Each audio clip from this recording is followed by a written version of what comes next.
everybody. Welcome to another special live edition of the Phantom Effect podcast.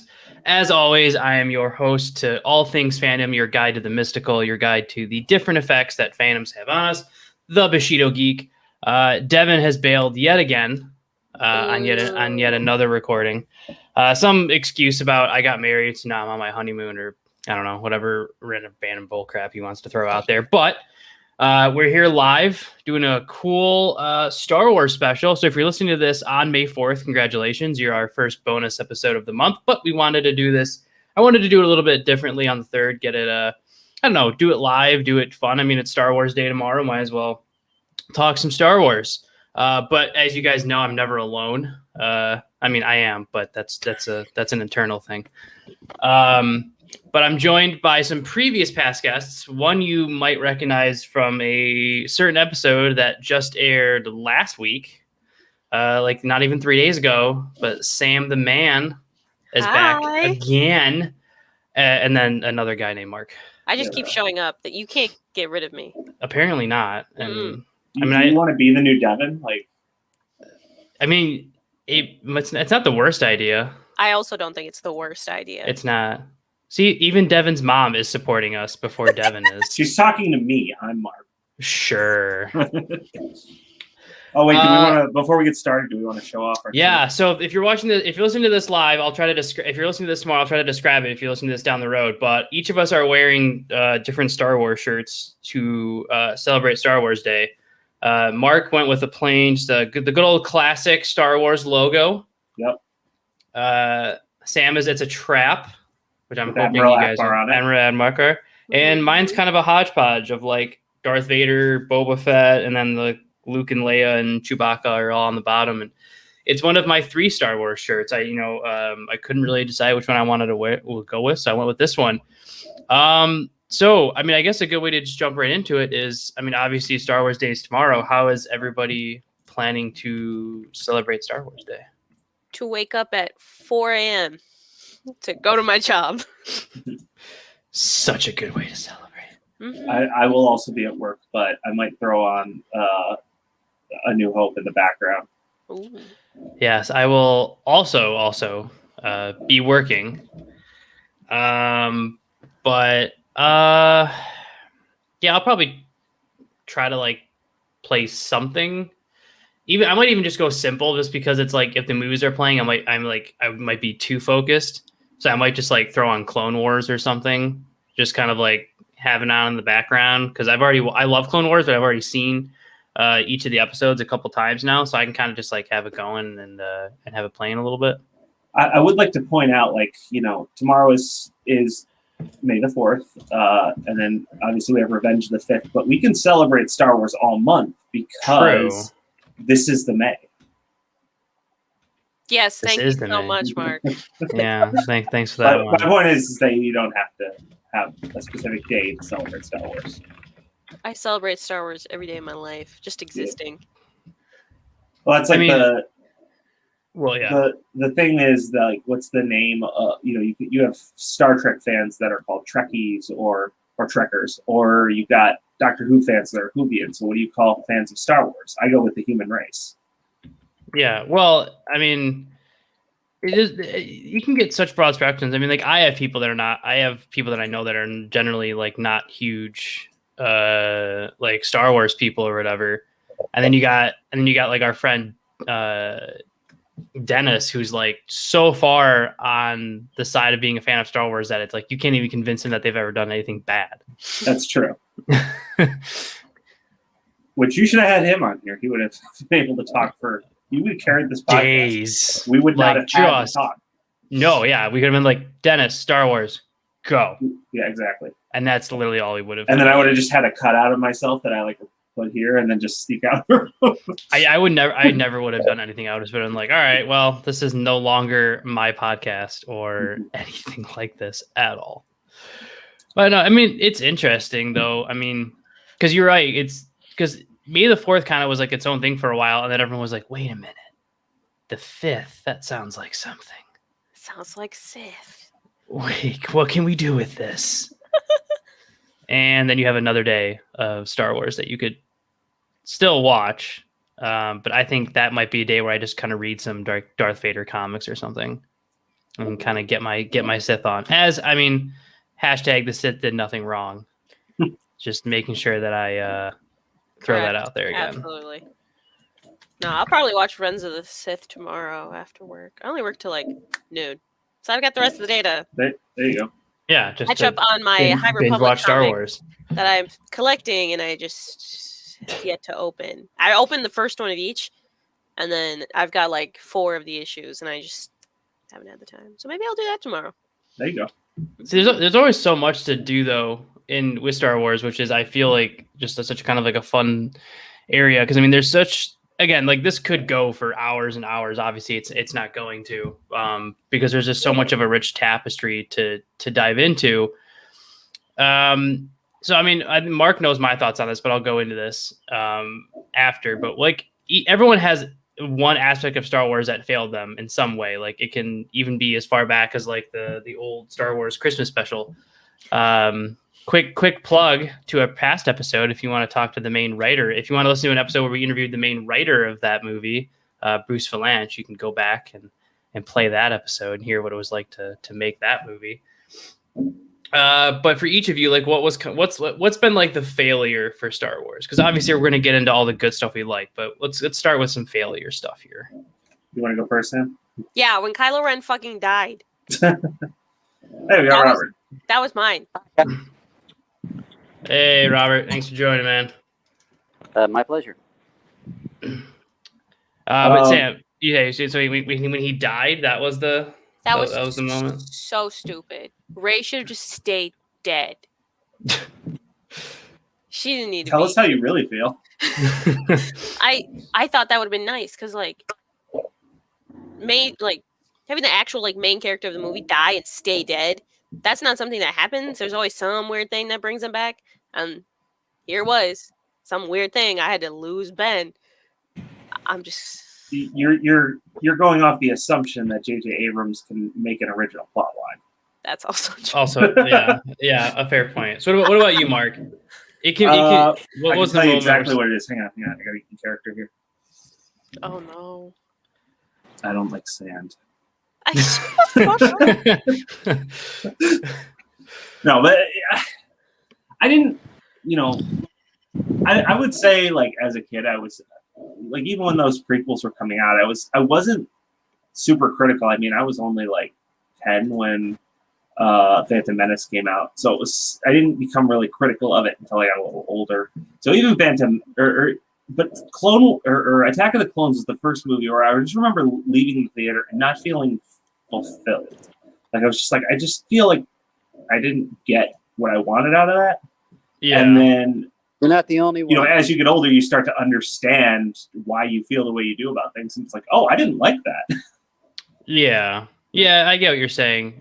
So Robert, to get you quickly up to speed here, we're gonna be going into some of the highlights of stuff, but we're starting off with talking about the moment where kind of the franchise failed us a little bit. Like what was kind of like your down moment, where you kind of like lost a little bit of faith in the universe?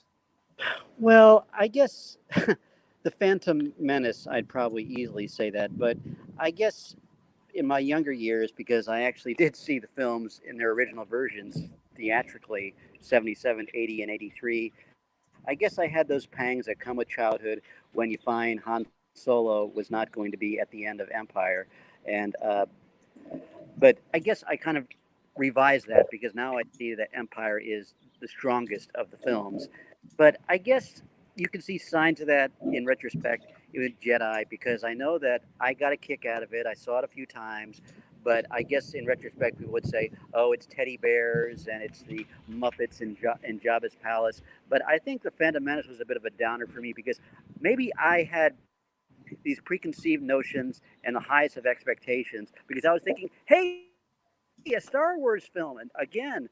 And I thought that with all they'd done with special effects and what have you, this was going to be slam bang. And I realized that because I knew who Liam Neeson was and most of the other cast, and I thought back then I didn't know of Harrison Ford or Mark Hamill or Carrie Fisher or Alec Guinness, but I thought for the people who I have such high regard for, they didn't seem like they were doing much with a script which was by George Lucas, who actually seemed to give life to what Harrison, Mark, and Carrie, and Peter, and Sir Alex said all those years ago. Yeah. Yeah, and I don't know. I have, different moments where I kind of was like, I don't understand what's going on here. But to probably keep it to what I've said before, so I'll keep myself honest, is the new trilogy to me is what just destroyed just so much of what had been built up. Because again, won't go into it because it would take way too long. But there's just so many different directions that I just disagree with the way they took the new 3 movies. So I'm glad now that we're kind of done with the Skywalker stuff and we can kind of like move on to some new stuff. I mean, I don't know exactly what the next main movie will be, but it's, they've said it's probably not going to be related to the Skywalker like storyline so much. Because there is a lot to be excited about from the Star Wars universe. I mean, like even after the new 3 movies come out, we've had Mandalorian, that's obviously came out and had its 2 seasons. And got renewed for a 3rd. You're going to have the Ahsoka show, which I'm not enthusiastic about, but it is something new. You've got the new animated show and Bad Batch. There's a ton. There's so many different things coming out. Is it for everybody here? Is there something that you're specifically looking forward to, like out of what's coming into Star Wars that's probably going to hit? Some of that's going to hit this year. Mark, I'll jump to you first. We'll hodgepodge it. No, Skip. I gotta remember what's coming out. I just gave you like 5. We did a whole episode on that too. We did. Probably the Rogue Squadron movie. When I think of like Star Wars video games that I grew up with, the ones that come to mind are Shadows of the Empire and the Rogue Squadron series. So a movie based on that and like really focusing more on like the pilots, I think could make for a really fun movie. And one of the things I really liked about season 1 of Mandalorian is that it didn't focus on like Force users. Like obviously you had Grogu, but like it wasn't him constantly using Force abilities and lightsaber fights and stuff. All my favorite scenes from the movies are space battles. So seeing a movie that's going to focus on that is really exciting. Yeah, that's a good point. Robert, what about you? We got with all the new stuff that's going to come out for Star Wars in the next year or 2. Is there any particular like movie or show that you're kind of more excited about? How's that? I was just saying, we got a lot of new stuff coming out for Star Wars in the next year or 2 with all the different movies and TV shows. Is there any in particular that you're looking forward to at all?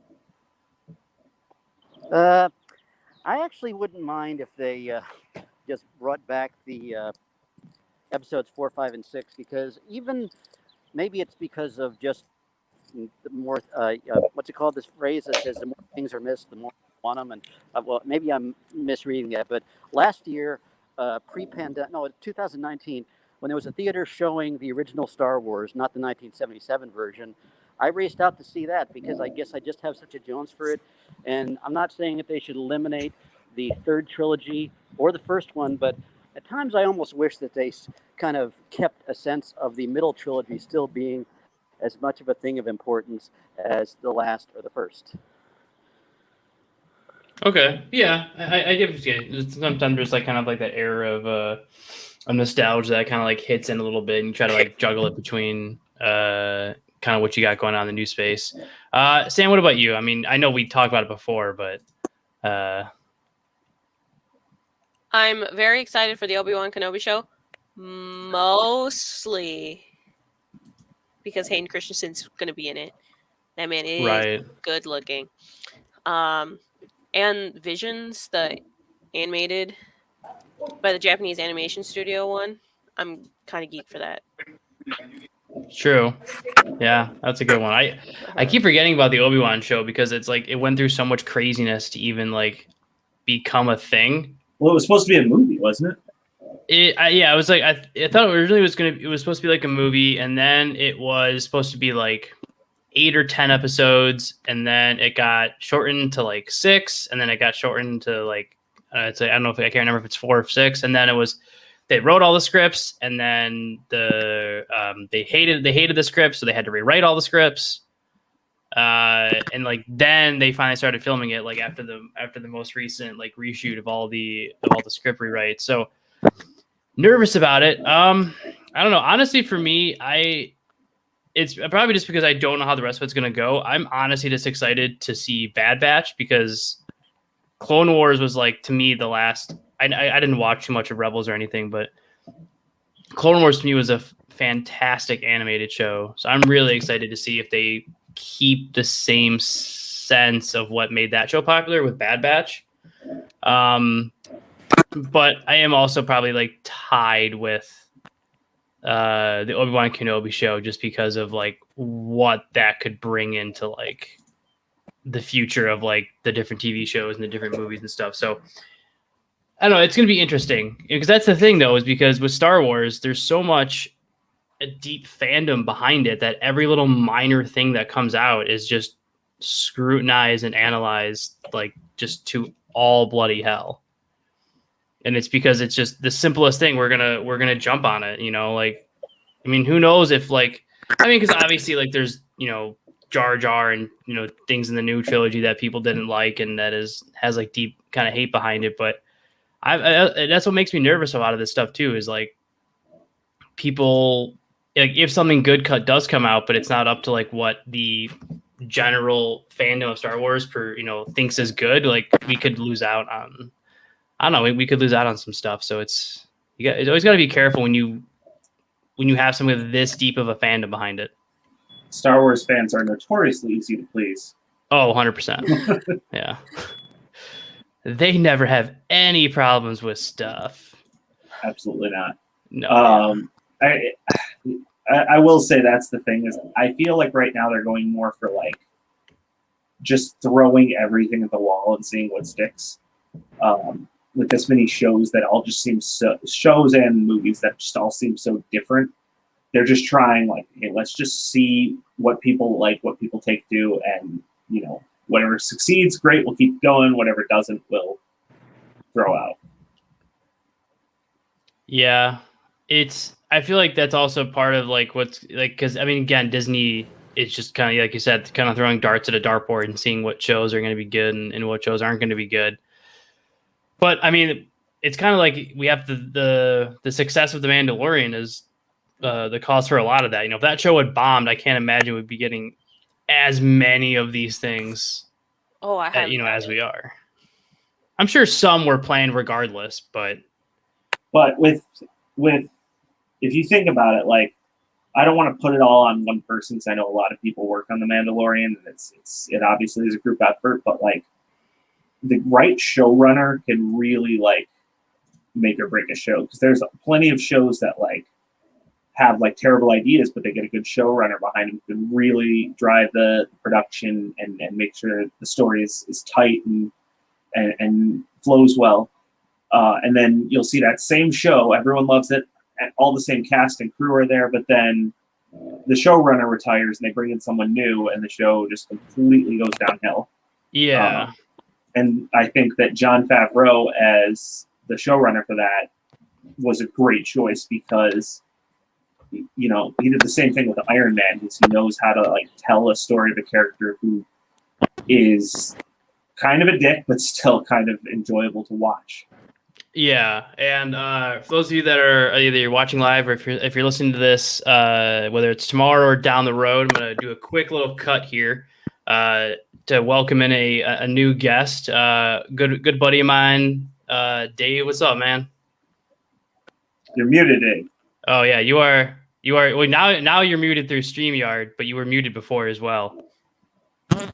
Yeah. Now I heard a bit of static. That might have been Robert though. Yeah, you're muted. You're muted right now through StreamYard, because I say okay, I can unmute you, Dave. And okay, hold on, you got to unmute yourself.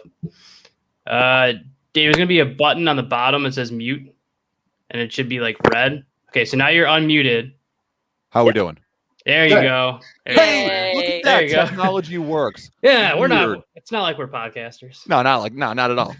You would think I do this for a living. Yeah. What's up, though, man? Not much, man. Super glad to be here. Super stoked. Yeah, so I'll Been kick a it bit. up to you. We'll have you answer the first two questions first. So, Okay. first, what was the moment so far that Star Wars let you down? What was like that first moment where the franchise let you down? And then what are you most looking forward to that's coming out? So whether it's one of the new shows or one of the new movies or whatever it might be. Definitely episode 8 made me lose a lot of pride in the franchise. Just the way that they ended with Luke, and like I'm gonna backtrack a little bit because 7 gave me some kind of hope. And I know you have to kind of rebrand a franchise to make it a little bit more for the newer generations coming on, like they did with 1, 2, and 3 for our generation, and so on and so forth. But 8, I felt they just took the complete wrong turn, the wrong way, and it really, really told me that there's darker days ahead.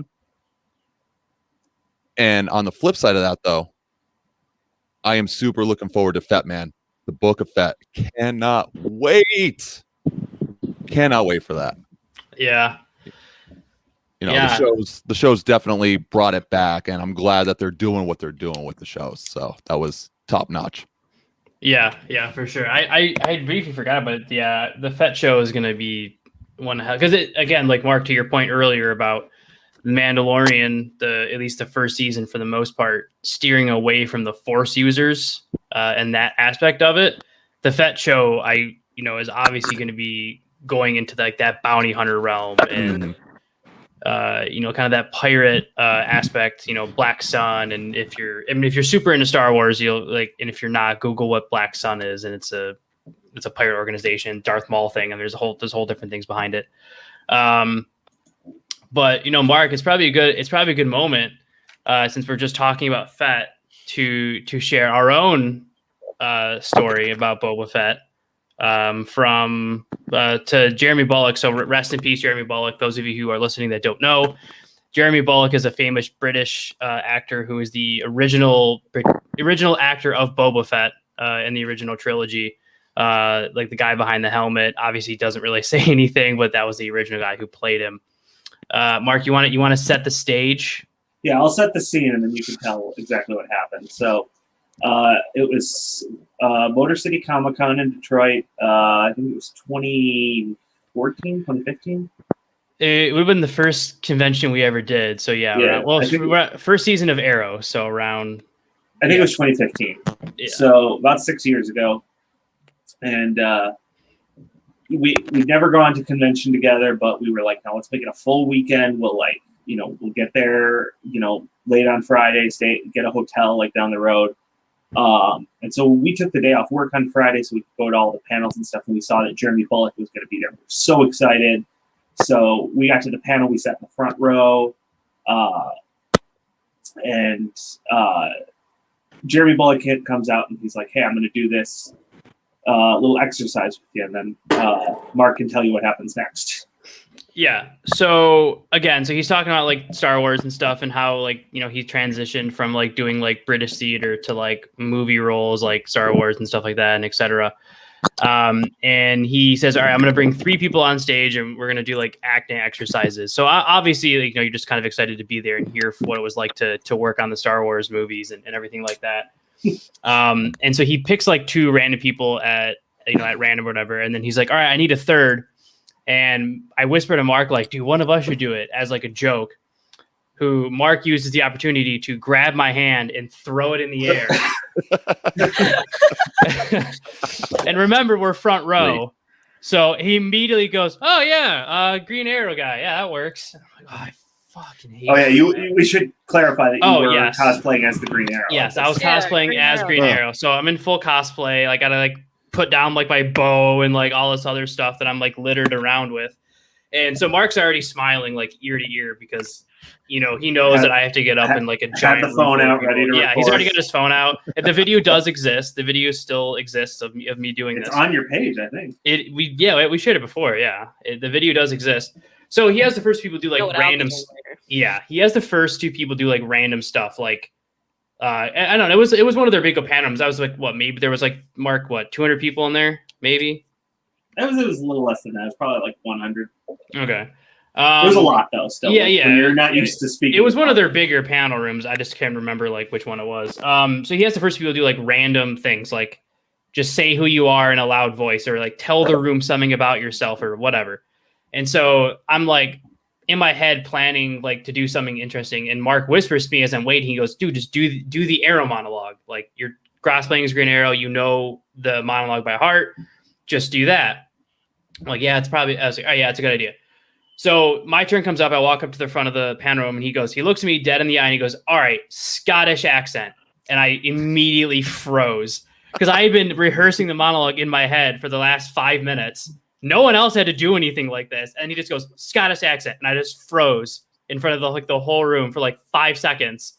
And then he's like, "Well, hold on, I'll show you how to do a Scottish accent." So he gives me like how to do a Scottish accent. And then I did the Arrow monologue in a Scottish accent to Boba Fett.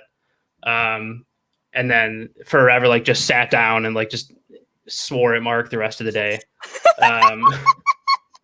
So yeah, that's our little fun story about how we met the actor who played Boba Fett, who then just embarrassed photos me. of us with him Yes. too. Like, yeah, we do. Yeah, we do have. I have them on my computer still, of us taking a picture with him, because after we got done, he was like, "Hey, that was pretty good," and he was like, "You guys want like a picture or like whatever, really quick?" And so we ended up taking. Which now, like, obviously, now that he passed away a couple years ago, we can look at that stuff and be like, really, really happy that we were able to like be able to meet him. Because I mean, again, yes, that story is like super embarrassing and like makes me cringe when I see the video of myself. But again, we'll still hate Mark to this day, but it's a fun story. I don't think. yeah, but the best part is that you got to take the photo with him because you did the monologue. Right. I got to take the photo because I threw your hand in the Yeah, yeah. Because you were still there. Like the room had cleared out, and he took a picture with me, and he was like, "Oh, is that your friend?" I'm like, "Yeah, that's the guy who threw my hand up." And he was like, "Oh, we'll bring him in. We'll do one with him too." Just bring him on over. Yeah, we'll just bring this guy over too. Yeah. So I don't know. I mean, Sam, I'll jump to a different aspect really quick, because obviously you cosplay Star Wars, and for a few people, and you know that I'll be cosplaying Star Wars fairly soon here. A few people. So I plan to do Darth Vader and Palpatine. And then for those of you that are the lesser, if you know this name, we'll be impressed. But Revan is my all-time favorite Sith, and I will be doing a Revan cosplay. But Sam, Kotar. What's it like to like be a fan of like Star Wars, but then also like jump into like the cosplay realm of it? So currently, I haven't been able to take any of the Star Wars costumes that I have to any of the conventions I would love to go to since quarantine. The only one I've worn out is I have Anakin from the Clone Wars TV show. I wore that to go see Episode 9 because that was the only one I had at the time. That's the only one that I've like worn out into a public setting besides going to like parks. I was Kylo Ren at a park once, and I got a lot of people, hi, like waving at me, yelling at me. People are fun when you're in cosplay in public. People are fun. So it's hard to tell how well those costumes go over without being at conventions yet. Yeah. Well, I'm sure you'll figure it out. Oh yeah, I'll definitely be bringing Anakin to, since I have movie version Anakin now. I'll bring that. Right. Yeah. And Kelly as Obi-Wan, it'll be great. Yeah.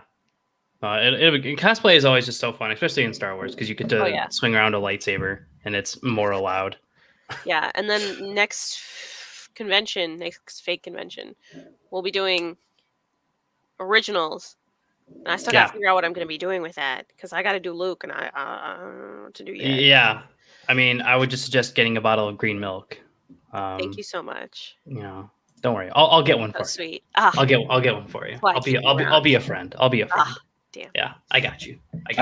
I'm thinking here, because I've never done a Star Wars cosplay, but like, there's really only one character that I think I'm suited for in terms of just body type and what I look like. And it's Porkins.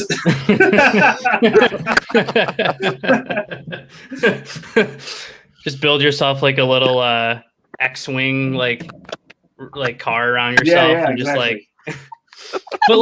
but not like a cool one where like you could sit in and drive it around. Like just like it's just a box. Yeah, I want you to do like the kid version with like poorly drawn crayon. Yeah, with like overall straps. I'm having some trouble here. Just Porkins written backwards on the side. But I did want to. Well, before we got too far from it, I don't know if this is going to show up, but Mark, I'll send it to you. You can post it on the page later. But it's the picture of us at the convention with Jeremy Bulloch, and of course my camera won't focus. Yeah. But it's us, a cosplayer as Boba Fett, and Jeremy Bulloch.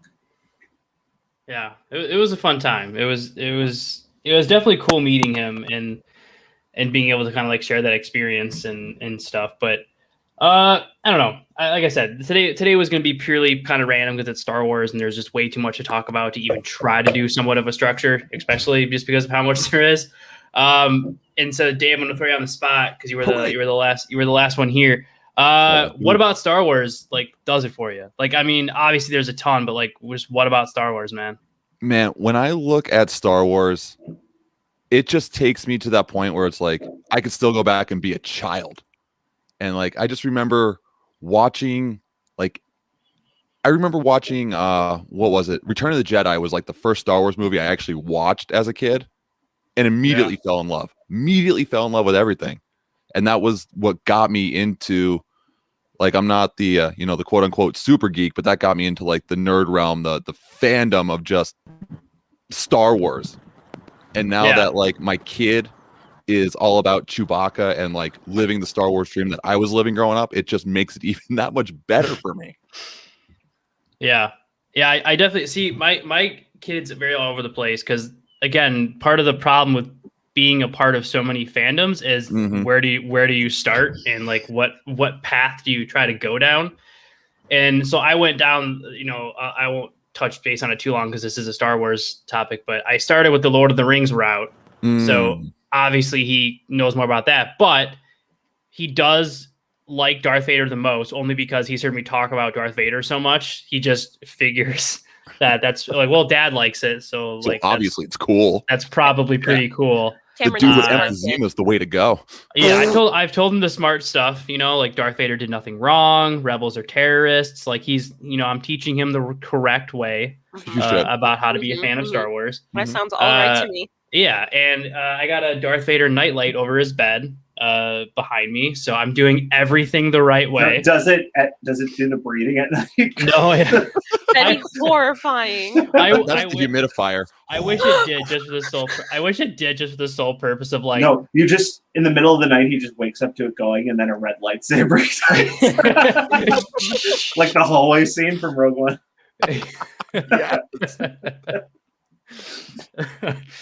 Yes. I wish it's right now. It's if I knew more about like like wiring and all that stuff, like I would take it apart and like have it breathe smoke just for the I know a guy, Mark. We can get this taken care of. I got you, boo boo. I got you. I'll ship it over to you, and we got this. Very good, very good. It might take 6 to 9 years, but I got you. That's fine.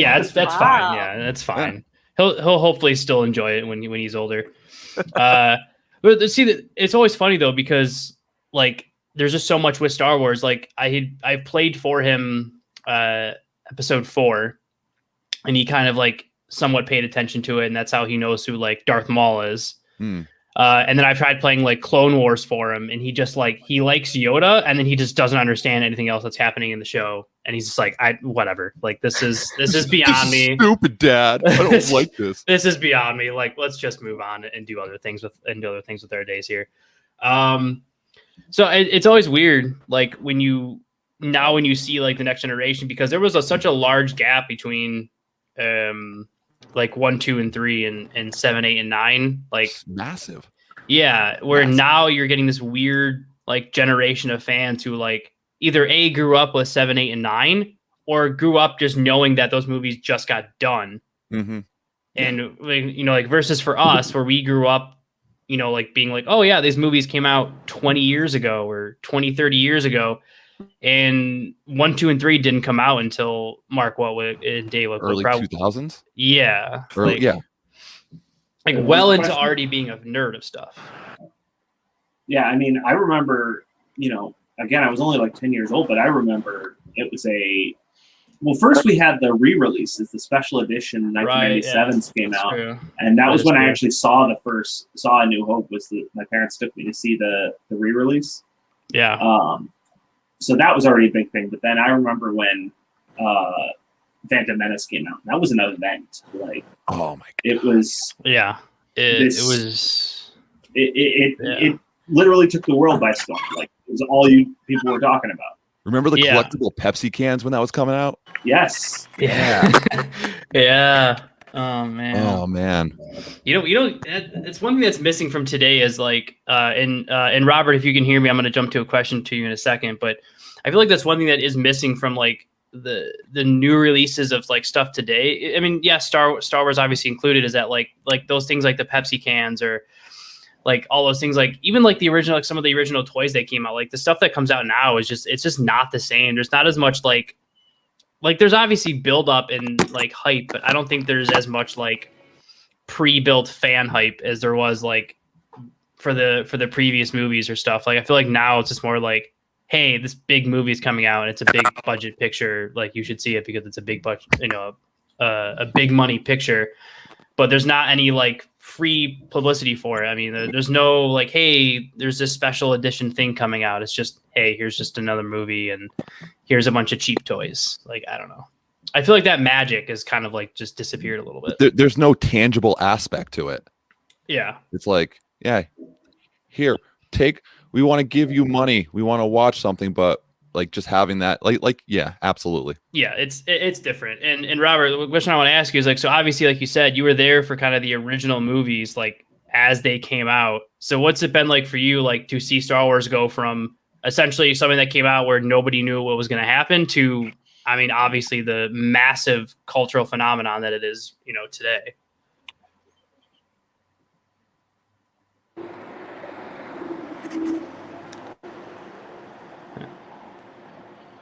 Can you hear me, Robert? Was that? Did you hear me or no? Oh, all right, hold on. Yeah, I was just asking you. So obviously you were there when the movies first came out. What's it been like for you as a fan to see it from when it first debuted, when nobody knew what it was going to be, to how much of a cultural phenomenon it's become?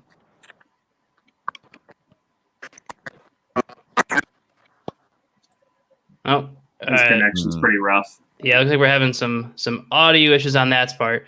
So we'll jump around a little bit. So taking it from a different standpoint, obviously Star Wars is more than just the movies and the TV show and stuff like that. So do any of you, and I know I do, but do any of you have other aspects of the Star Wars universe that you try to enjoy?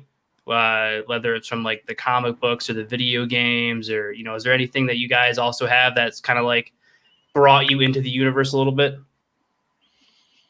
I mean, as a lifelong gamer, the Star Wars video games have always been great. I remember getting Shadows of the Empire on a Nintendo 64, which has aged like cheese. But it has. Play it. It doesn't play well at all. But I still love it for the nostalgia, and like that opening level of Battle of Hoth was so good that they literally were like, hey, let's make a whole game just about ship battles, and that became Rogue Squadron. And I love playing that. And then as I got older, I played Knights of the Old Republic, which was, at the time, I didn't play Dungeons and Dragons, so I didn't understand like how the game really worked, but I was like, this is really interesting. And then even now I'm playing Star Wars Squadrons, which is an absolute blast. Although I want to get Mark to start playing that.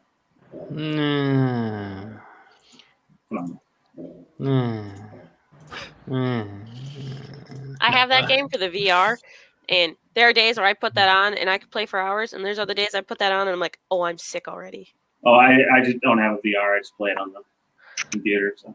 Eventually, I mean, the game does look really fun. I eventually do want to play it and get into it a little bit. Dave, what about you, man? 'Cause I know, like, because you got to like we've talked about before, like you got into a lot of this stuff like at different times. So like, have you Yeah. found anything else in the Star Wars universe that you kind of like have latched onto? Besides my Star Wars tattoos?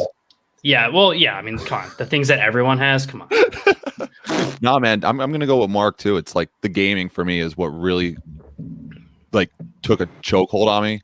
Like especially Rogue Squadron. That was probably one of my favorite games growing up on the N64. Playing that religiously, and then Battlefront 2. Obviously, I mean, Yeah. to me, you can't compare with that. Like that was that tangible aspect that put me into that world and just made everything. I mean, you know how much of gamers we are and everything we do. Oh yeah. It's definitely been different. And Sam, I don't know. I mean, I guess you do some stuff with it. I guess like on I the like side. go here. Yeah, I don't. You really don't go here. Like this isn't really your school. This is I'm more just like here you're to like make a pretty face. yeah. You're kind of like You're, that. you're here to be our trek. Yeah, you're kind of like that weird like visiting high school that like no one really knows about and is like kind of even curious like is this an actual high school or like did they just like find a bunch of people on the street? Like that's kind of what you do. Thank you. But I mean, I guess you can try to talk about some of the stuff that you like besides the movies. I guess if you can try to think of something. Oh, thank you so much. I try. So it's not an actual Star Wars like it is, but it wasn't made by them. Like my favorite thing is I worked overnights during Christmas time, and my favorite thing is to put on like lore videos just on YouTube. Oh yeah. Talk about other people's like other characters' lores, their backstories, how they got to whatever. Like I found like a whole playlist. I talked about every known Sith lore like that was ever written about, and I just listened to those. So my favorite thing is to learn about like the lore of Star Wars that doesn't pertain to Skywalkers. Yeah, because there's so much that no one even knows about. As a quick side thing before I'll go into some of my stuff here is if you are curious about what Sam was talking about, there's one particular YouTube person called Gretzky who does what Sam is talking about, where he goes over like the lore of like different aspects of it, and not just the Force users. You know, like who was General Grievous before he was General Grievous? You know, like how did he get? Like how did he get involved with Count Dooku? You know, what were like? There's I mean, there's just so many videos that he goes into, like even specific ones were like, why were droidicas so popular? Like, or why did they get discontinued after the war? Like they go into all that different lore of it. And that's some of the stuff that like I get really attached to. So obviously I mentioned it earlier, but Revan's my all-time favorite Sith. Revan is from KOTOR and has like a couple books that have been written about him, but Revan's not mentioned in anything. He's barely in he's a couple comics as kind of like a throw-in, couple images of him, but really nothing much. But if you've played KOTOR, Mark, I know you have, and Sam, I'm pretty sure you have. I haven't actually played it. I watched gameplay of it. Okay, it's an amazing game. Yeah, it's the best way I can describe it for you is like if you took like the aspect of like D&D in terms of like stats and getting like new abilities and stuff, and combined that with like an open world, like a semi-open world Star Wars game. It's actually built on the Baldur's Gate. That's probably good. Yeah. So that's probably a better way to describe it. Star Wars Baldur's Gate is probably a really good way to describe it. But it's you can find it on Steam. I think maybe like $10-15. There is a second one. It's not the second one it's not bad. It's just not as good. The first one's going to set your expectations really high. They tried to like change too many things with the second one, and it kind of destroyed it a little bit. Somebody is going to go do a little Steam search here while we talk. Yeah. And if you don't have a gaming computer, it's also on your phone, which is not the ideal way to play. But you could still throw it out there. You could still kind of like mess around with it a little bit, but so obviously the games for me did a lot of stuff for me growing up. Star Wars Battlefront was one of the main ones for me. I can't believe I forgot Battlefront when I was discussing that. Like I rebought it because you can rebuy Battlefront, just the multiplayer, for $10 on Steam, and you can just so you can rebuy just the multiplayer of. I got my gaming rig now, Mark. We're going to be getting up all of these. Well, we should see if we can set up a private server and play. We really should, and just start playing old school Battlefront 2. Sam, we'll teach you what Battlefront is. It's fine. Oh, thank you so much. 'Cause I am Are you just trying to mansplain Star Wars right a now? clueless woman. That's what I'm here for. Yeah. No. But we could get Picture Booster Gold comics. Yeah, I know, right? Mhm. I mean, Mark, you suck. Yeah, I know. But no, if everyone gets it, I would love to just sit there and play Battlefront 2. Last time I checked, it was about $10 or $9.99 on Steam or whatever. Yeah, that's what it looks like. But that game for me was huge until I tried playing it online. And that was like back when you could hack your Xbox really easy and like just make yourself a god at every single online game. But that, I mean, I definitely remember playing Rogue Squadrons on the N64. What was the first Pod Racer one? Was it just Pod Racer? Yeah, Pod Racer. I remember playing that one a lot. I've gotten into a few other that ones was that too. good. Yeah, Wait. that game was. While we're talking about Episode 1 Racer, does anyone remember, like, you could play the game on your N64, but does anyone remember going to the arcade where they actually had the pods you could Yes. sit in? Yes. Yeah. I just remember thinking that was the coolest thing. Yeah, Dave and Buster's still has a like a Star Wars immersive game where you like are an X-Wing fighter and battle you like pod. the battle pod. Yeah. All right, hold up. Kodor on Steam right now, 65% off from $10 to $3.50 up until May 6th. You heard there it you here, go. folks. Hashtag Well, not there you go. sponsored. Hashtag not sponsored. Hashtag not sponsor us. Hashtag sponsor us. Steam sponsor us. Please. Hashtag Steam sponsor us. I mean, I didn't think about that, but then that does make a lot of sense why, like, May 4th, that all the Star Wars games would be on sale. Weird. I wonder why they went that route with it. Not like I need any more Star Wars games, because I have a ton. Because I have I have the MMO because I did buy the MMO when it first came out, which is actually a very solid MMO. Are you talking about the Old Republic? Yeah. I still play with I play with Darren on occasion. Like I have the Force Unleashed 1 and 2, both Knights of the Old Republic, Jedi Outcast, Fallen Order, Battlefront 2, and Empire at War, which was Star Wars' answer to the RTS franchise. They need like to branch out and like give me like a Star Wars life sim where I can just be like Stardew Valley where I can be a moisture farmer. Wait, I love that. So- Wait, give it to me right now. No, but So, it needs to. Do you guys it remember needs the to old be on Star Wars Tatooine. Galaxies game? So, I have a funny story about that one. Because I was a kid. I can't remember when Galaxies came out, but it was probably only like 2002, 2003. Yeah. So I was only Somewhere like there. 12 or 13, and I didn't understand like that it had like a subscription when I bought it. And so I got this game, and I'm super excited. I get home, and it's like you got to get a subscription. And at the time, Son they of didn't a- really have those like gift cards you can get now, where it's just like here's 3 free months. So I was trying to like convince my mom to like put her credit card on it. She's like, no, I'm not doing that. You're like, but wait, this will be fun for So me. I got the game, and I never played it. Yeah, but But this'll here's be the fun thing: those servers are still active to this day, even though they discontinued the game. My buddy got me a patch for it, downloaded it on my old laptop that I got to transfer over, and the servers are active. I'd have to go back and see if I saw the There- somewhere. There's so much. Like there really is, but it's just great stuff. Like it really is. I'll try to see. We'll see if it's fixed up. But Robert, can you hear me? Do you think we have this audio working? No. All right.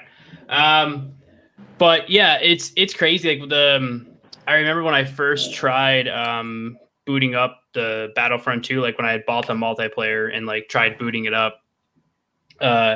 It was crazy because I mean it's a little glitchy. It's like privately run servers, like, and so everything, and so it can be hit or miss. But just the greatest nostalgia factor, and then immediately going like 2-12 and being like, oh right, this game was legitimately like more difficult than I remember. But I don't know, the games now are getting good. I mean, like you guys, like Mark, you mentioned you play Rogue Squadron. I haven't beaten it yet, but like Fallen Order is. Oh no, Squadrons. I was like Rogue or Squadron Squadron, years ago. yeah. Fallen Order is my like favorite thing. Yeah, I still gotta beat it, but it's amazing. I have to get it. That's been on my. It's so good. I watched all like 35 episodes this YouTuber did of it, and it's so like lore rich in the game. It really is impeccable. Yeah, and what to me what makes the game so good, and what I'll give the game developers a lot of credit, and I hate saying EA, I'm going to give you credit for anything. Ooh, that's dangerous. You just lost every follower you had. Just massively. How did you get into negative followers? That's impressive. I don't know. I don't even know. Like, how do you go from 0 to negative 30? Like, how are you banned from Apple Podcasts? Yeah, you owe us money. What? So the one area I will give EA credit for the game is, one, actually sticking to their promise of not doing microtransactions, and two, making the game to where like you had to go back to explore the worlds that you already were at. So like I'm like maybe only like 15% through the game, and like from what I remember, like I just got a power that I can now go back to the first ever planet I was at to unlock like 2 hidden aspects of lore that I couldn't get to before. And it's a great game. Like it really is a great game. And then the only other area of Star Wars that I've really have gotten into is the comics. Again, primarily the dark side stuff, but Marvel's been crushing it with their recent reruns of like the current Darth Vader run that's going on right now is amazing, because they actually they delve into like when he's at the height of Darth Vader and he's considering betraying Palpatine. It goes into the run of like, where was he when he disappeared for all these moments? Like, if you're watching the movies or you know the lore, and there's all these moments of like Darth Vader kept disappearing for like months at a time. The most recent run of the Darth Vader comic goes into the fact that like he wanted to figure out if if Padme was still alive somehow, because he had never really seen a body. So he like goes back to her like old Senate chambers and like finds her. If you remember from the movies, her stunt double, essentially, who pretended to be the queen. Mm-hmm. In the most recent run, when he goes back to her original like Senate floor chamber or whatever, he finds her there, and like they go off on an adventure together. And it's the weirdest thing reading about it, because it's Darth Vader with someone that's obviously heavily influenced in the movies as Padme's stunt double to prevent her from like being assassinated or whatever. But I mean, so that runs currently is amazing. The Darth Maul like 8-issue miniseries from about 2 years ago, amazing. And the books too. I've gotten really into reading the Star Wars books. I don't know if anyone here has tried reading some of these interesting books before. I can't read.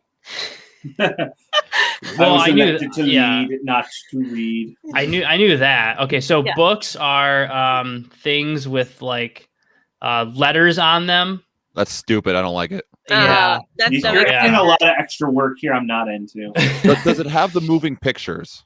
If you flip the pages, well, then it's stupid. Really quickly, that's a lot of effort. Yeah, if you draw on each page and then maybe flip through it. Flip book or nothing, fam. That's how we do it. Maybe you can make a little flip book. Hey, Mark, something go ahead. I was gonna say I haven't actually like read the books. It's very hard, actually. It's hard for me to read because I just don't have the time to sit down and read a book. So I'll listen to a lot of audiobooks. And so I've listened to a lot of the YouTubes that have talked about the books, and they seem like very interesting. A lot happening with them. Yeah, I just got into I'm blanking on the name. I'm blanking on the name of it. But it was essentially, the premise is when Darth Maul is taking orders from Palpatine, and book centers around that Palpatine sends him to a prison planet, like if you think Guardians of the Galaxy 1 ish. Same kind of idea of a prison planet, but of course the secret underbelly is that the prisoners will fight to get like extra perks.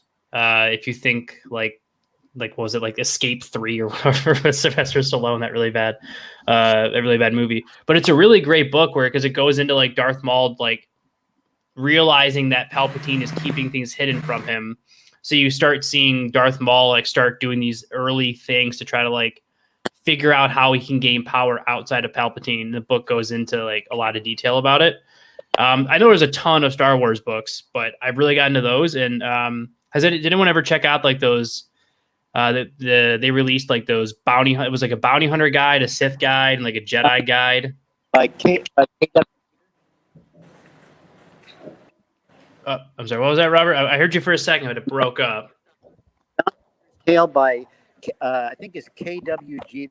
Here they were a softbound book. I think that there was something about the wars, and the only book I've read is Truce at Baccarat by Kathy Tyers, I believe, which was a '93 release. I bought the Dark Empire Saga by Timothy Zahn, but I never sat down to read it.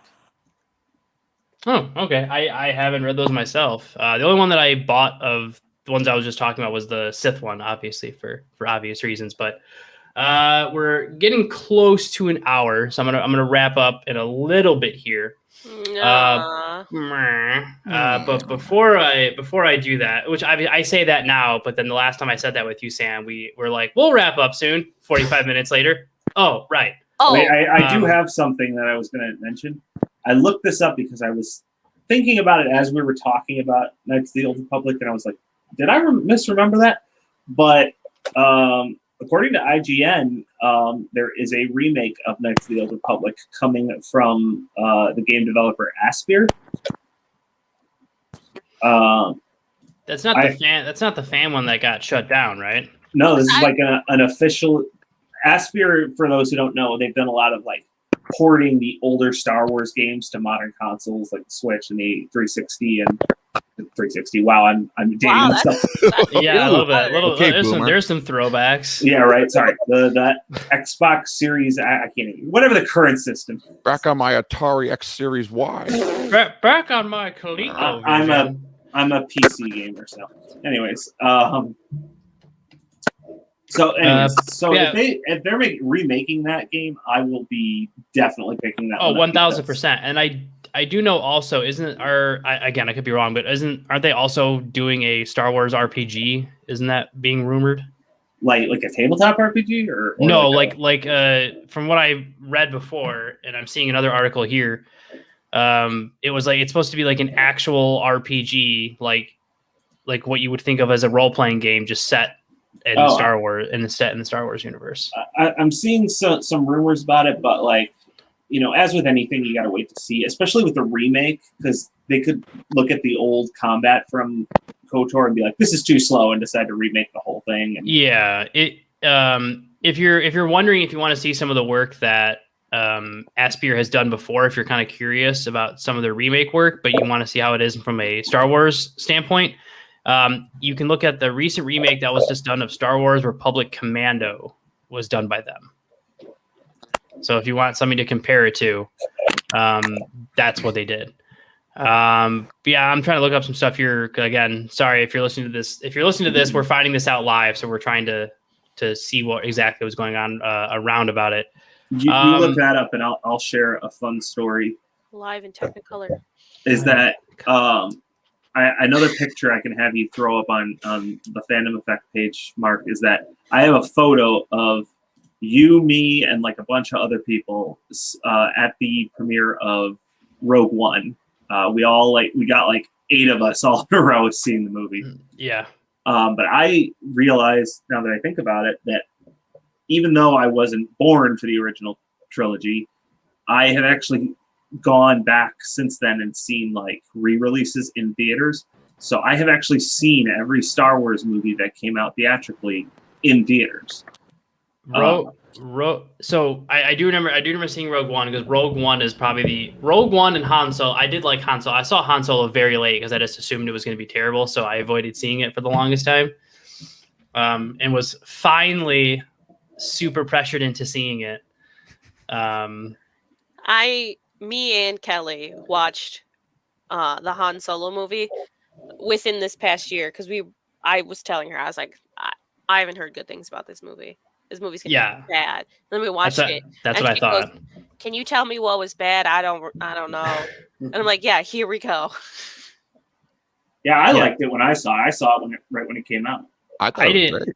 Yeah, see, I avoided seeing it for the same reason. I was like, it's gonna be bad. It's not like it's good. I heard terrible things. Like I just avoided seeing it for years. Then finally, I broke down when Disney Plus came out, and was like, all right, fine, I'll see it and we'll see what it's about. And yeah, it was really good. But I did the same thing you did, Mark. Yeah, same thing.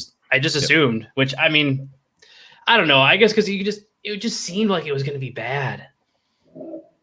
I feel like that's the thing is a lot of people didn't really give it a chance because no one went and saw it. Like that was the whole thing. It did very bad in theaters. And I think there were just a lot of people who just saw it and was just like, it looks like it sucks. And they just didn't give it a second thought. But like I went and saw it and I was like, granted, my expectations were, I was really hoping they were going to follow up on the threads they laid down in that movie. But now that they're not doing any more like standalone movies, I'm not sure if any of those plot threads are going to get picked up in films. I would probably say. But like I remember thing that's just yeah, which is a shame because that's like one of the greatest side stories that Darth Maul has. When they were going to do an Obi-Wan movie, I thought that was going to pick up like Obi-Wan kind of like getting another showdown with Darth Maul. And that still could happen in the. Sorry for spoiling Solo. You had your chance to see it. Yeah. But I'm kind of hoping in the Obi-Wan series that we do get to see that whole thing with Darth Maul kind of like get resolved and played out. At least a little bit, because him being in charge of Black Sun and starting like that criminal empire is like just such a rich storyline, because you don't even have to go into the Force side of it, because eventually he like betrays, and there's a whole thing about it. Like, but Solo is what's being talked. We are about talking about Solo. We are talking about Solo right now. So I mean, I think 8 with you, Mark, was the last, because I didn't see 9 in theaters because I still haven't seen 9. I refuse to. Don't. What? You should. I kind of feel like you just should, just to get it. Just Seems like a Band-Aid. Just rip it off. But don't. Just rip it, but don't. Like, I love you, but I hate you, but just don't. Okay. Yeah. No, you have to. If we'll see if you and Kelly can make don't tempt us. Next time you come into town, like we'll get together, we'll get some drinks, and we'll watch it. Just get super drunk and start swearing at. No, we're gonna Mystery Science Theater. No, because then you'll probably think it's the greatest movie ever made if you're hammered. That's not a bad thing. At least it's better than watching it and hating it. I don't think I could. True. I retract. Well, yeah, fair point. Yep. Movie party time. Movie party time. Mm-hmm. Oh man, is that a party with Kelly though, or is that just? Yeah, it's a party with Kelly. That might make me hate the movie more though. So maybe we should bring her. I might, you know what I mean? Like, cause like it might. Yeah. But 8 was the last one I saw in theaters. Sam and I will reenact. Okay, there you go. There, that it's decided. The only way I will see Star Wars 9 is if in Sam and Kelly, Mark will grab same thing. We'll grab beers. Dave will video you in. Perfect. And we'll just sit there. We'll watch the Swedish version. Yeah, and Sam and Kelly will reenact the entire Star Wars 9 movie in cosplay. Well, I was gonna say it's a good thing I already have a Poe Dameron and a Kylo Ren outfit. Yeah, you guys can figure this out. I'll wait for the costume changes, but you guys can figure that out. That's the only way I'm going to see this movie now. You know what? It's decided. Don't tempt me. It's decided. Yeah, it's decided. It's the only way it's going to happen. Kelly, I'll get in contact with you for starting rehearsals.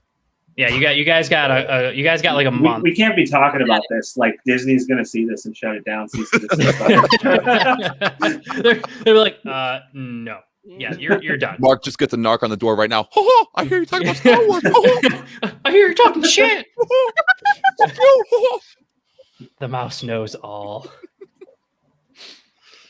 Oh man. A month. Get your shit together. So I have a question regarding Star Wars in general. So like, we know things that are coming out. We know like that there's going to be a Rogue Squadron movie. We know there's going to be a Boba Fett series. We're getting our Knights of the Old Republic remake is going to be a thing. So like, if you could right now, like, Disney gives you the go ahead to greenlight like one Star Wars related project, like it could be a movie about a specific like plot line, a TV show about a specific character, or like a game or whatever. Like, what would your dream like thing be for them to make. Okay, I'll go last. My answer's obvious. Sam, go. I don't know if I have anything like specific. All right, Jar Jar it is. Dave. Darth Jar Jar. Darth Jar Jar is the Darth only thing I'll Jar ever Jar. need in my life. Darth Jar Jar. No, like anything, like Hmm. old, like super old, like way back when, like what Mark is gonna say, like Revan, like maybe pre that, like anything that just isn't. I don't know. I'm blanking on words. Nothing Like- that's like what we have in the current like Star Wars timeline Nothing like right now. mainstream. Yeah, the Yeah. Knights of Ren that we never got to freaking see in the Tell me about it. in the Wait, sequel I trilogy. heard that was a major part in the ninth movie, right? Oh yeah, yeah, yeah. Wasn't They that, take up like 70% of the. wasn't that a movie. major thing, right? Yeah. Oh, We'll be okay, right yeah. back. And nobody like goes from evil to good, right? None of Right, that. None of right. that happens. Mm. No. Um, But that's pretty much what I would. Something like so far back. well, like I think Mark's gonna say, and correct me if I'm wrong on this, but I think you're gonna say you want like a Knights of the Old Republic movie or series, like a Revan movie or series. I knew well- you was gonna say the word Revan. Like Yeah. Well, okay. I mean, obviously, like Revan's my favorite character. I would beyond flip to see like a Revan movie or whatever. But since that's like my obvious answer, and I've already talked about that enough, and I want people to know more about the lore stuff besides just like how much I love Revan. Wait, just to be clear, you love Revan? I love Hey, Revan. Yeah, you know who Revan I is? You I love love- Revan? I love both his light and dark side. Name 6 Oh. Revans. If you're That's such a how much. Revan fan. That's how much I love them. What I would so besides that, so I'll give a different answer because Revan's the obvious one that I would want. What I would like to see a movie based on, and I don't know how you would do it. You might have to do like a mini series aspect of it because I don't know how a movie would work. But when Darth Bane reinstitutes the rule of 2. That'd be a good one. So if you're listening to this, and you don't know what I'm talking about. You can go back and read the trilogy of Darth Bane books, which are amazing books, and it goes into more of the detail. But the gist of it is, before Darth Bane, the Sith were doing essentially what the Jedi were doing. Like if you play the KOTOR games, like there was a Sith Academy, there was like Sith acolytes. Like the Sith were just like weaker people who like the Jedi didn't want because maybe their force wasn't strong enough, or people that turned to the dark side. Like it wasn't just like crazy powerful Jedi that turned to the dark side. It was like everybody, and the Sith were getting their asses handed to them because the Jedi were more disciplined, had more training, and the Sith were just taking anybody that had, like, hey, I shoot romp rats out of my T-16. You're in. Just throwing somebody under the bus. You shoot small animals for fun? What kind of psychopath are you? Sold. I think the phrasing they used was like the Sith was getting like muddled. Yeah, it was like just regular, like your run of the mill. Like me and Mark could have like walked up and been like, "Hey, we heard you guys like give out red lightsabers instead of those blue Stupid ones. Stupid Yeah. purple. Can we get those red ones? Mhm. Sure. Are you willing to kill Blue innocent lightsaber. civilians? Yeah, sure. I guess. I don't want to like do anything though, but like if you make me, I guess I'll try. And it's like, all right, here's a lightsaber. And that's what happened to the Sith. So then Darth Bane essentially just murders everyone and reinstitutes the rule of 2, which then leads to Palpatine and Vader. And like, so all the premise of the rule of 2 that you keep hearing about in all the original movies is because of Darth Bane. Rule of 2 meaning there's always a master and a friend. Yes. Mhm. So I feel like that could be like a real, even if you didn't do a movie, that could be like an amazing miniseries just to like talk about, Darth Bane reinstituting the rule of 2. Because I mean, there's a lot of cool stuff that you could do, even from, I think also like a Gray Jedi movie could be That would be really cool. interesting. Yeah. I would love to see a movie showing sort of like the formation of the original Jedi Order and like how that whole thing started. Because you could make that kind of movie set so far in the past that what we think of as this futuristic technology that we associate with Star Wars could look like something completely different if you go that far back in the past. I grant you the rank of panelist, but I do not give you the right to talk. How can you be on this stream but not be? I shall be returning. Oh, sorry. All right.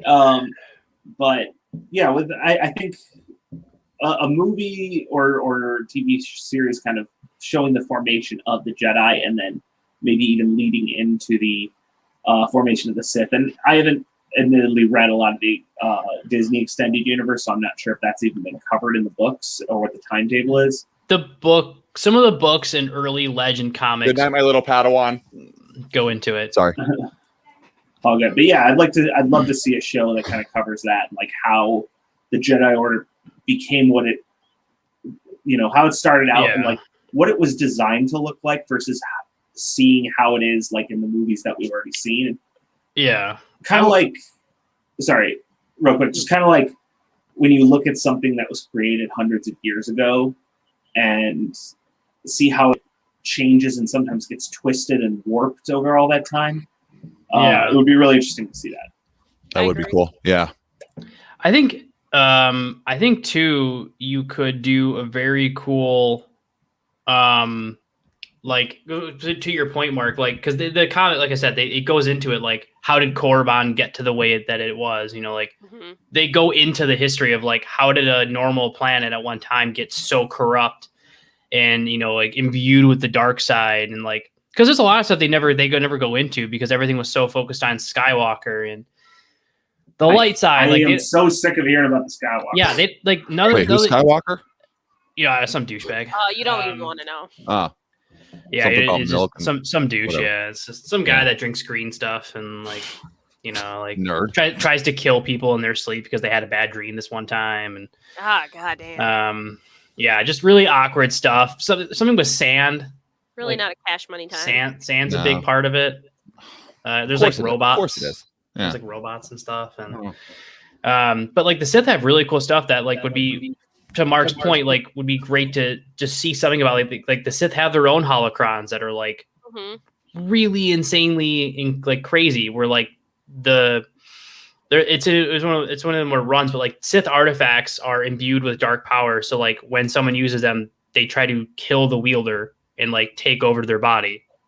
Hang on, I gotta make some notes for D&D. Hold on. Mask that kills party member. Yes. But if you not in the most recent Darth Vader one, the one from a year and a half ago, there's a really amazing few issues where Darth Vader finds the mask of a previous Darth Lord, Darth Nihilus, who was known to be able to reverse life and go back in time. So Darth Vader's trying to find the mask so he can get the power and go back in time and stop himself from essentially turning to the dark side and save Padme. And the mask has the power. The Sith has this power where he could do it, but because it's a Sith, instead of trying to help Darth Vader at the last moment, he tries to take over his body. Darth Vader's too strong, destroys the mask, blah, blah, blah. But to Mark's point, there's a lot of history built into the Star Wars universe that because they were so obsessed with Skywalker that we just never get to hear about. Even just from a standpoint of like how exactly like what happens in the Outworld, like how does Jabba the Hutt come into power? Like that's why I'm hoping the Boba Fett series dives into a little bit of like Jabba the Hutt and like how the Hutts rose to power like the way that they did. But we'll see. So again, I said, we'll wrap up soon. That was about 20 minutes ago. Still wrapping. Which is what I anticipated happening.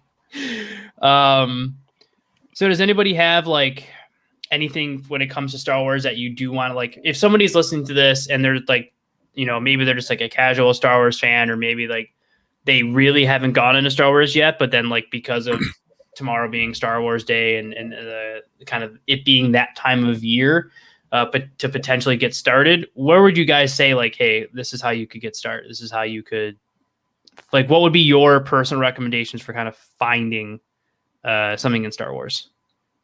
Which one I want to do is go to Disney Plus. Find Damn it, New Hope. I was going to say buy a subscription. Yep. Go to Disney Plus. On the Star Wars collection, press play. And just go to A New Hope, hit start. And then go to Empire Strikes Back.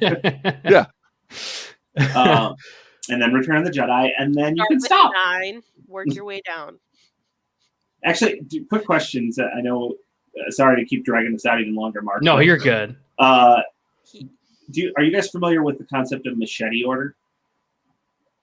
Oh, I've heard of it, but I can't offhand remember. I may not know it by that name. Yeah. The idea being that when you're showing someone Star Wars for the first time, there's chronological order, episodes 1, 2, 3, 4, 5, 6.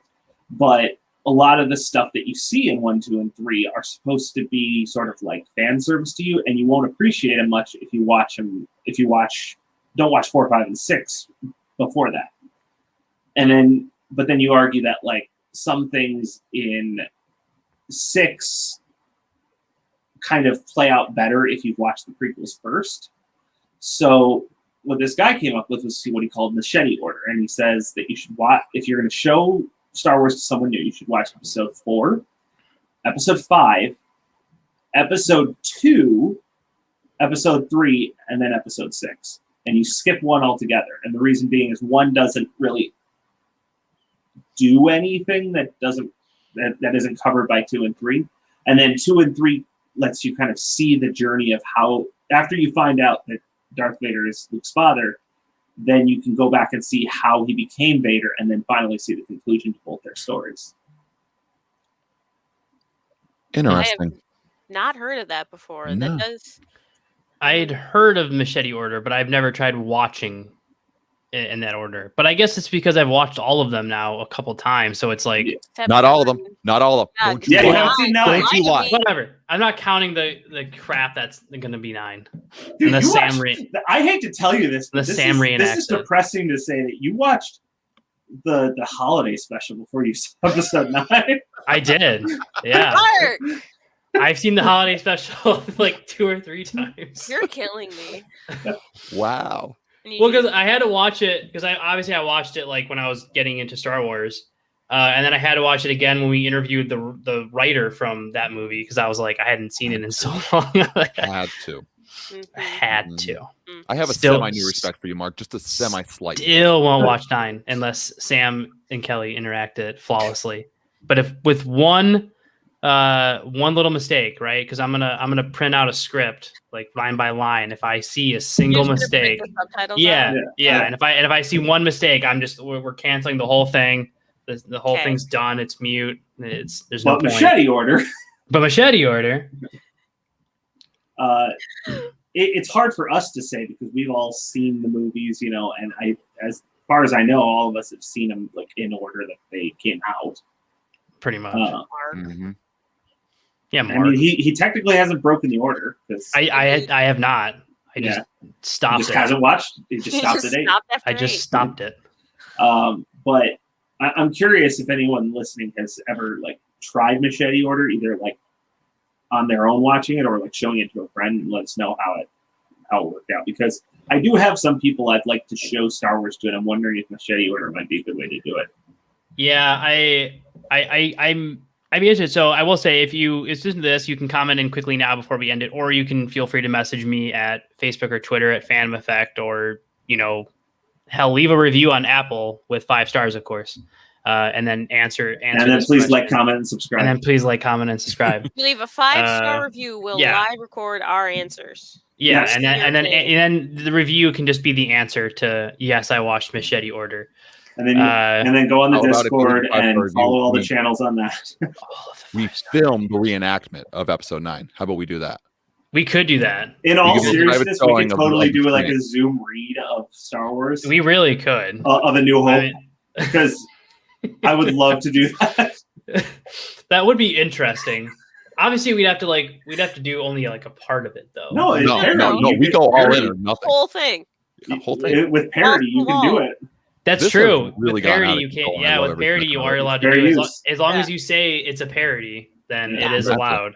Yeah, then it is allowed. I'll get Kelly. It's gonna be Just- great. Just speaking a Scottish accent the entire time. Yeah, just the Everybody- entire time. Everybody pick different accents. Yeah. I guess I'm gonna do like a Russian C-3PO.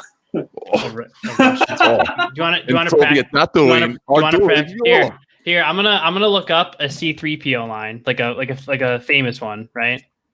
No, I don't think he likes you at all.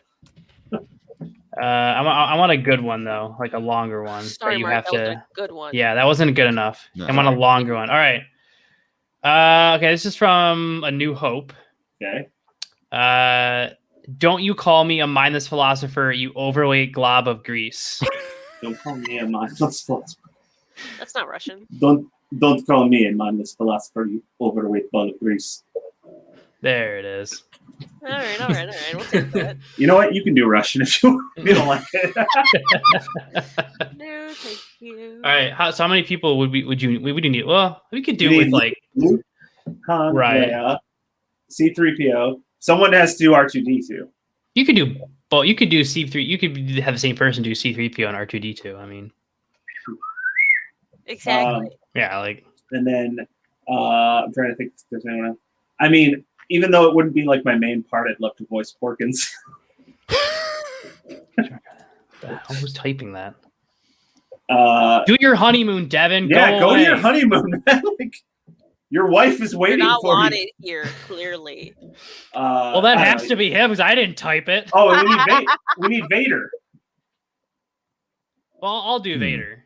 He's already planning I'll on do having that. that. Have you guys I'm already going to be cosplaying. I might as well just Have you guys interact ever with them. seen the Emerald City Comic-Con thing where they got all the really famous voice actors to read through the Star Wars script as their characters? I thought I remember seeing something like that. So they got you can find the panel on YouTube, but they got John DiMaggio who does Bender on Futurama, Mhm. and he did like he jumped around different scenes, but he did do Bender in one scene. They had Tara Strong, who's from she's done all kinds of voices, but she did My Little Pony, and so she did one of her My Little Pony voices as Darth Vader. No. No. Yeah, It's so funny. It's one of the funniest things I've it's ever seen. amazing. I'm going to be thinking, that's what I'm going to dream about tonight. It's just Darth Vader talking in a My Little Pony. Mark, you're saying such kind things. Yeah, Mark, when you're it's talking weird. type It's weird these- that my hands are up here. If you're listening to this, My Wait, hands if are your up hands here. are up there, what are you typing? yeah, Mark? if you're listening to this tomorrow or down the road, and this is being recorded live, and apparently I'm typing things, even though it's really weird. It's crazy. So you have mastered the penis typing. I'm I proud of was you, just Mark. gonna say. Well, I mean, Yeah. I don't have a tripod for nothing. Touche, sir. Touche. As hate Sam all of dies that. inside. I've been dead inside.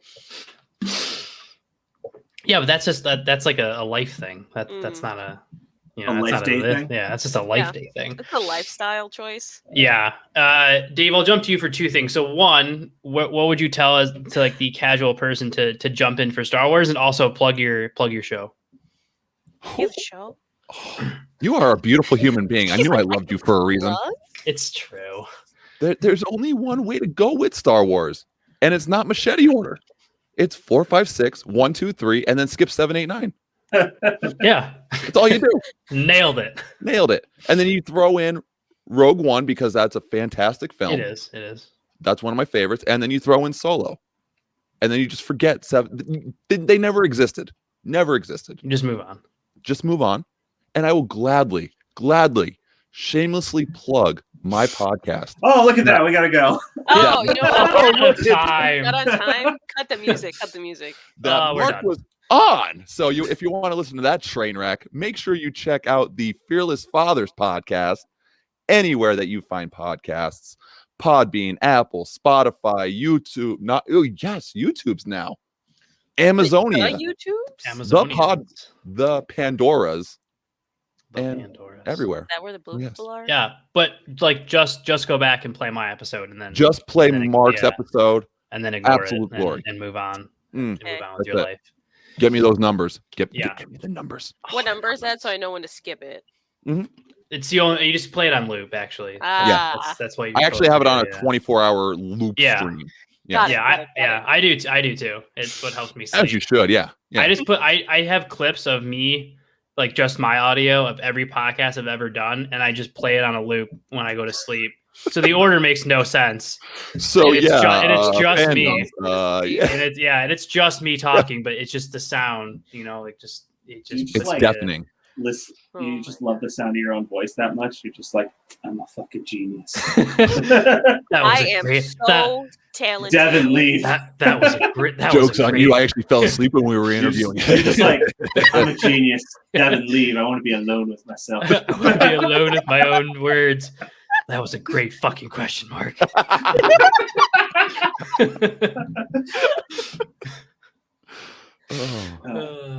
Love Well, it. you guys know that.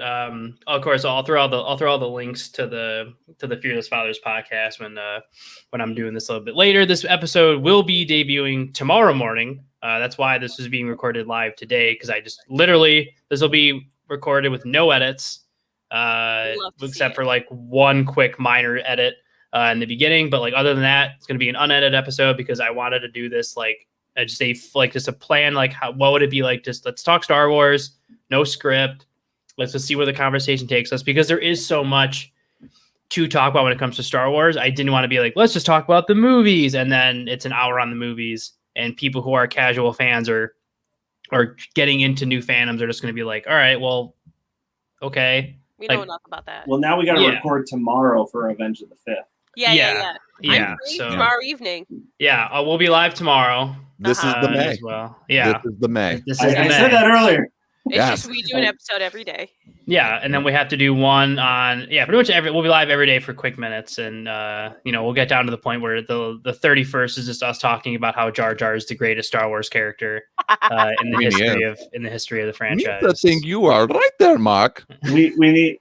We'll come up with our own Darth Jar Jar script, and we'll act it out. We'll act it out live. By the end of the month, me and Kelly will be reenacting episode 9. Yeah, live. I am serious though about what I said, because I would love to do like just a read of A New Hope, like, and just in ridiculous voices.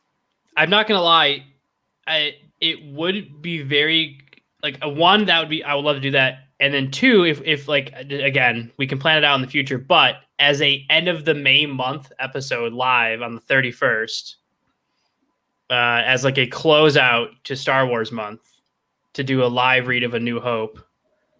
I'm there. With some silly voices. I would be so into that. I have no life. I'm all for it. Yeah, I don't think any of us do. So no, we're here. Let's just say I'll look into getting 1 or 2 people, but I can commit to it now. Live recording 31st. If you're listening to this now, we're gonna do a live New Hope. There's no practicing ahead of time. We're gonna read this thing like you got to read it blind. So we'll find the script online. Everyone, you just pull up the script, and we're gonna do a live. No Hope. rehearsing. No, none of that. And you know what I'm even gonna do to make this more interesting? I'm gonna get like a spinning wheel. I'm gonna put like every reasonable accent that somebody could do. Like we'll keep it reasonable. And right as we're going live on the 31st, right as we are about to do it, I'm going to spin the wheel for all of us. And the accent that it lands on is the one that you have to do. You should include a couple like that aren't accents per se, but like just different ways of speaking, like Elmer Fudd, for example. Oh, okay. Like Daffy Duck. Yeah. Speak like you smoke 2 packs a day. Yeah, darling. Yeah. All right. Or do like if anyone ever saw the old SNL Star Wars auditions where they had Christopher Walken doing Han Solo, and he's like, "I'm captain of the Millennium Falcon. Chewie here tells me that you're looking for passage to the Alderaan system." Yeah, I said amazing things about you, Devin. Now go enjoy your honeymoon. Get out. I'm Go away. Go away. Mark just wants to hear the sound of his own voice. All right. I need name to you, guy I don't know. I need routines to get myself to sleep tonight. All right. But I am 100% down. We can do that on the 31st. So everyone that's on this call, keep your calendars clear on the 31st, and I'll find us a. I would like to point out that I think the 31st is Memorial Day. What, you have plans now? I might. I legit don't know. Lame holiday. What are you gonna do? I'm gonna be busy not working that day. So yeah, and now doing this. Yeah. So there you go. So you should be free. There's your plan. because you would still work on Tuesday, correct? I would. Yeah. So Well, I mean, I'll have to go into work. Whether or not I actually do any work is a different matter. yeah. entirely. So I don't see any reason why Monday night. Then like, what's the issue here? Yeah, that's right. This is your idea. That's true. Yeah. Can't suck back it out up. now. This is live. We've got this recorded. All right, I'm cool. I'm down with this. And when you get the wheel mark and put the because I know obviously I know what website it is, and I'll just put in a bunch of them, and then like we'll spin it right before we go live. We would need maybe how many people realistically do you think we'll need? 6 at least for the main characters. 6? You need 6 or 7 because you need we can Vader, we can do Vader, Han, people, Luke, Leia, Tarkin, right? 3PO and 3PO. Yeah, and 3PO. Yeah.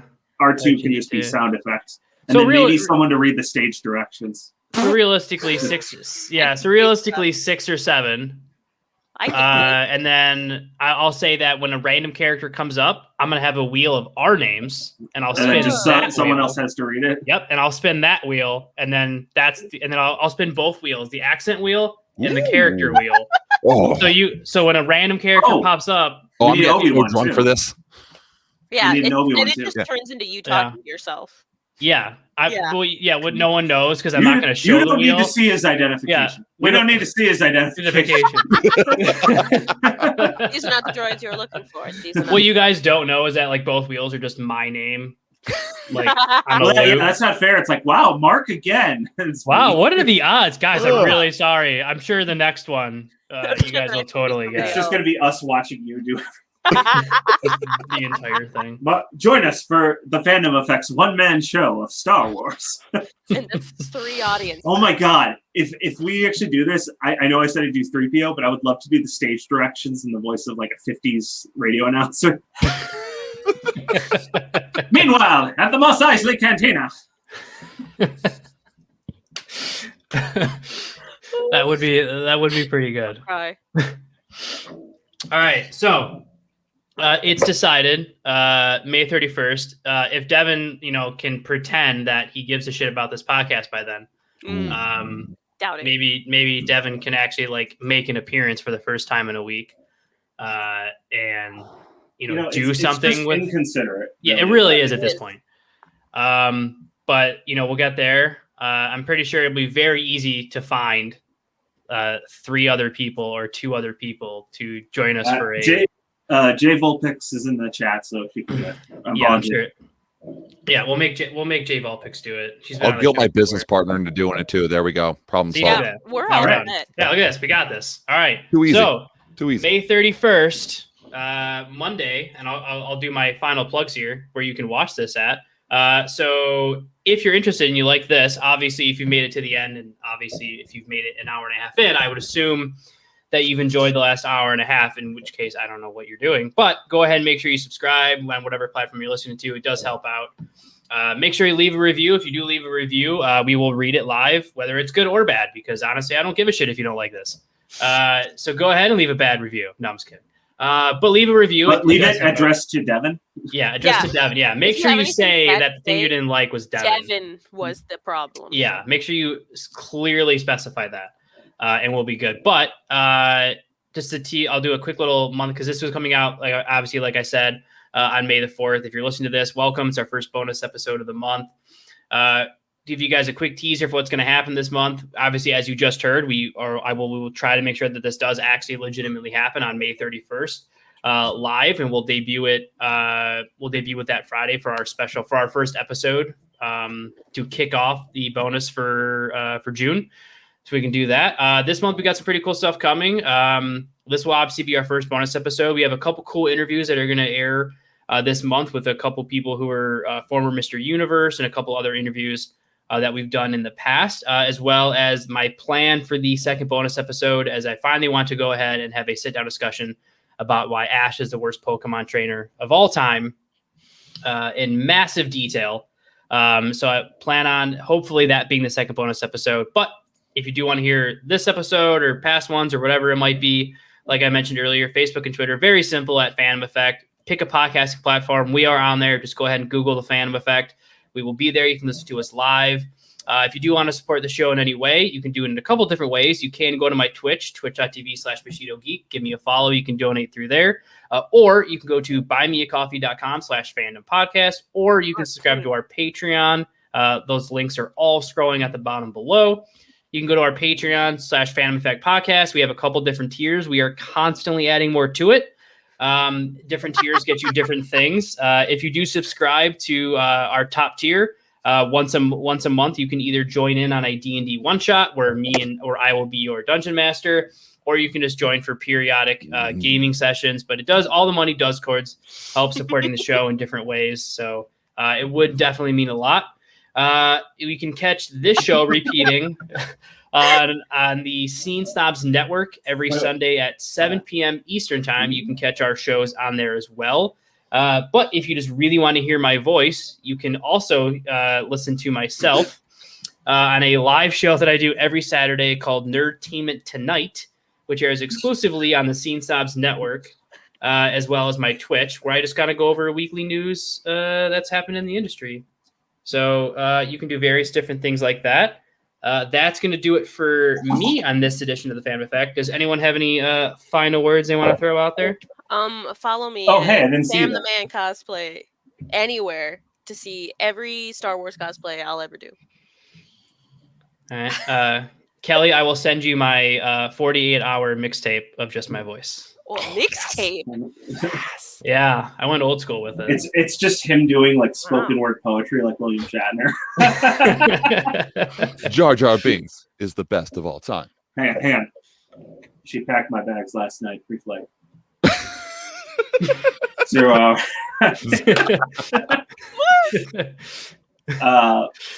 I don't have any stuff to follow, but I'm frequent guest here on the Phantom Effect. I'm in like episode 3 or something where I was interviewed. So just follow this guy's this guy's podcast, and thanks for tuning in to hear our Star Wars ramblings. Yeah. Thanks to our esteemed guests of panelists, and then Mark. And then, but I mean, everyone here is better than Devin. So that's true, because we're actually here. Yeah, I know, right? Mm-hmm. We actually contribute to things. I'll be waiting for my new podcast host contract in the mail. Yeah, I'll send that over. Yeah, it's the same. And I'll actually mail. Yeah, I'll actually. Oh, sign it. I guess that contract just arrived from the 1990s.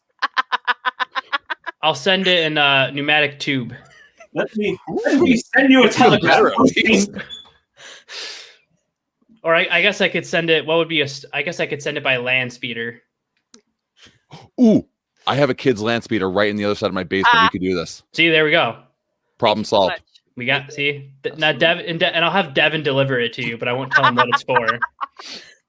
Just so when he gets there, he's just make sure you bring him to Pennsylvania so he could just ride at the 3.5 miles an hour. That's true, yeah. All the way through. He also gave me the shovel and told me to start digging in the backyard. do you know why? Is Sam just holding like a pitchfork? No idea why. Just start digging. Just start going.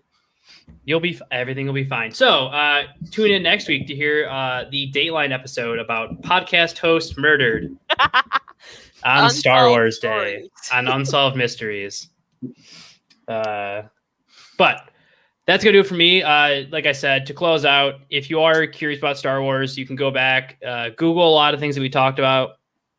But honestly, probably the best way to honestly start is as simple as Mark said. Honestly, if you have Disney Plus, start watching some of the old movies and some of the different shows, or pick up some of the comics and read it. I mean, like they do very good stuff.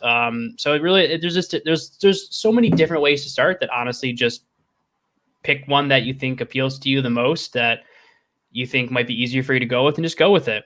And just remember, like we said, just follow us on different stuff. New episodes every Friday, bonus episodes every other Tuesday. Very simple. Everything's always bright and early.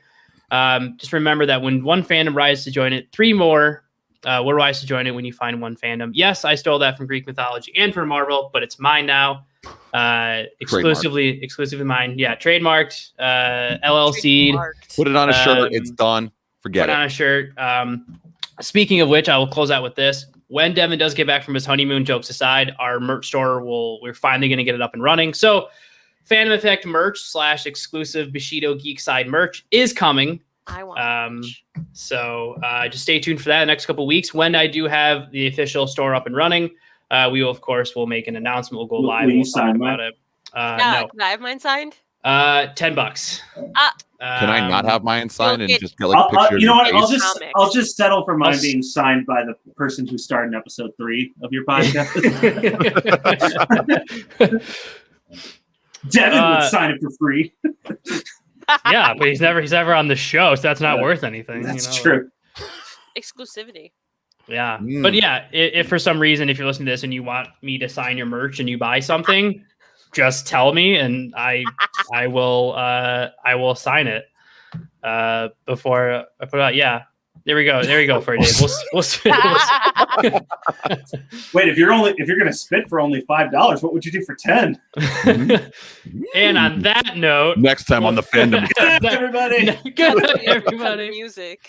We'll see Light you me off, guys. Johnny. Yeah, we'll see you guys on the very next edition of the Phantom Effect podcast or live on the Fandom Zone. Have a good night, everyone. Bye-bye. Bye. Live long and prosper.